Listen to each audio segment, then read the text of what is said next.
আসসালামু আলাইকুম গাইস, আমরা চলে আসছি সেই ভাইরাল প্লেসে। এটা হচ্ছে বুধগাড়ি বাজার থেকে একটু পশ্চিমে। এখানে পিওর অথেন্টিক ভেজাল মুক্ত ফ্রেশ তরমুজ পাওয়া যায়। আমরা ক্ষেত থেকে উঠাই নিয়ে তরমুজ খাবো এখন।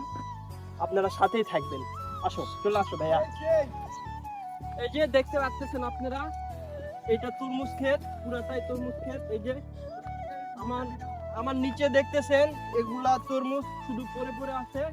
মানে পরে আছে বলতে পাকে পড়ে যায় নাই, এই তরমুজ গুলোকে কাটে কাটে ক্ষেতের মালিক যে সে কাটে রাখছে, মানে এগুলা পরিপক্ক, এগুলা খাওয়ার উপযোগী।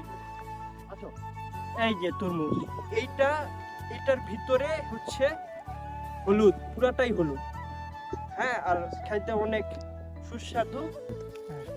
এই যে আপনারা দেখতে পাচ্ছেন, উপরে সবুজ কিন্তু ভিতরে হলুদ। আর এই যে এই তরমুজগুলো উপরে হলুদ কিন্তু ভিতরে লাল।